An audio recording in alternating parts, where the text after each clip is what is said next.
Ayer se dio esta condena a Milagro Sala a 13 años de prisión. Le aplicaron, no sé, casi todos los delitos que se te ocurran, desde asociación ilícita hasta extorsión, administración fraudulenta.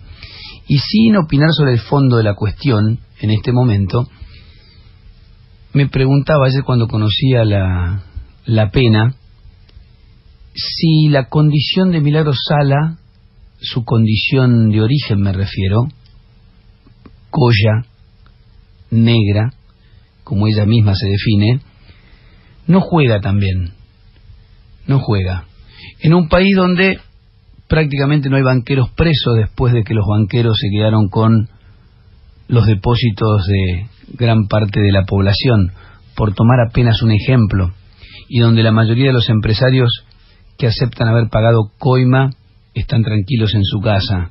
Me preguntaba simplemente en cuanto la condición racial no pesa a la hora de impartir un castigo como el que se generó en el día de ayer, o por ejemplo los 3 años de prisión preventiva. Me acordé de un texto de Eduardo Galeano que tiene que ver con los pueblos originarios. Cuenta la historia oficial que Vasco Núñez de Balboa fue el primer hombre que vio desde una cumbre de Panamá los 2 océanos. Los que allí vivían, ¿eran ciegos? Quienes pusieron sus primeros nombres al maíz y a la papa y al tomate y al chocolate y a las montañas y a los ríos de América, ¿quiénes fueron? ¿Hernán Cortés? ¿Francisco Pizarro? ¿Los que allí vivían eran mudos? Nos han dicho y nos siguen diciendo que los peregrinos del Mayflower fueron a poblar América. ¿América estaba vacía? Como Colón no entendía lo que decían, creyó que no sabían hablar. Como andaban desnudos, eran mansos y daban todo a cambio de nada, creyó que no eran gentes de razón. Y como estaba seguro de haber entrado al oriente por la puerta de atrás, creyó que eran indios de la India. Después, durante su segundo viaje, el almirante dictó un acta estableciendo que Cuba era parte de Asia. El documento es del 14 de junio de 1494. Dejó constancia de que los tripulantes de sus 3 naves lo reconocían así, y a quien dijera lo contrario se le darían 100 azotes, se le cobraría una pena de 10.000 maravedíes y se le cortaría la lengua. El notario Hernán Pérez de Luna dio fe, y al pie firmaron los marinos que sabían firmar. Los conquistadores exigían que América fuera lo que no era. No veían lo que veían, sino lo que querían ver. La fuente de la juventud, la ciudad del oro, el reino de las esmeraldas, el país de la canela. Y retrataron a los americanos tal como antes habían imaginado a los paganos de Oriente. Cristóbal Colón vio en las costas de Cuba sirenas con caras de hombre y plumas de gallo, y supo que no lejos de allí los hombres y las mujeres tenían rabos. En la Guayana, según Sir Walter Raleigh, había gente con los ojos en los hombros y la boca en el pecho. En Venezuela, según Fray Pedro Simón, había indios de orejas tan grandes que las arrastraban por el suelo. En el río Amazonas, según Cristóbal de Acuña, los nativos tenían los pies al revés, con los talones adelante y los dedos atrás.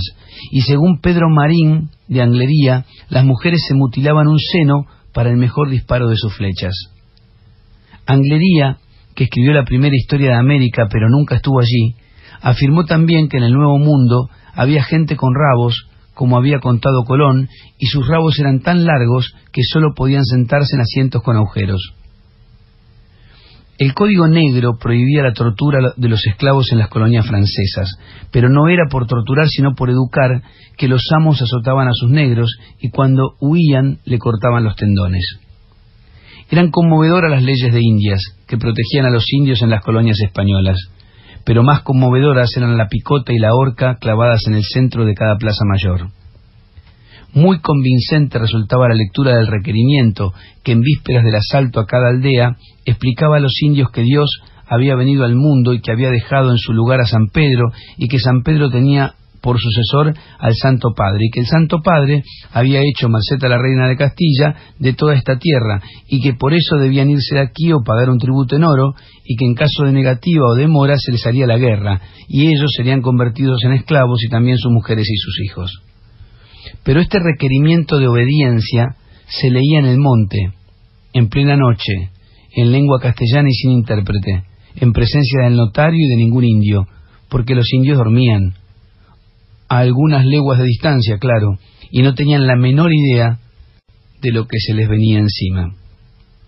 Hasta no hace mucho, el 12 de octubre era el Día de la Raza. ¿Pero acaso existe semejante cosa? ¿Qué es la raza además de una mentira útil para exprimir y exterminar al prójimo?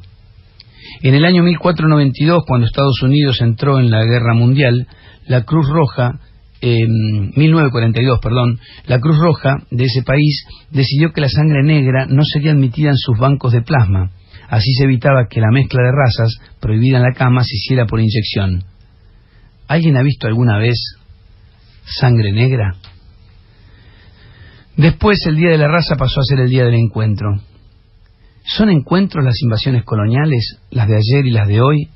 ¿Son encuentros? ¿No habría que llamarlas más bien violaciones?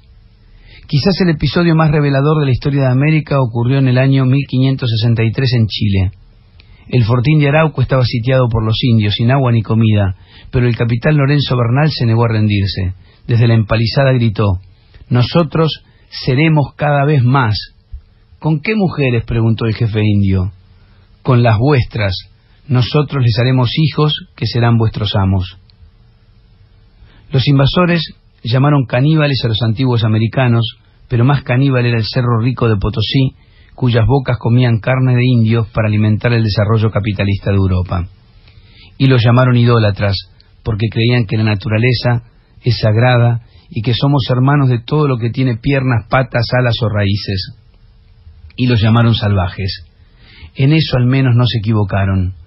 Tan brutos eran los indios que ignoraban que debían pedirles visa, certificado de buena conducta y permiso de trabajo a Colón, Cabral, Cortés, Alvarado, Pizarro y los peregrinos del Mayflower, como les piden ahora a cualquier latinoamericano.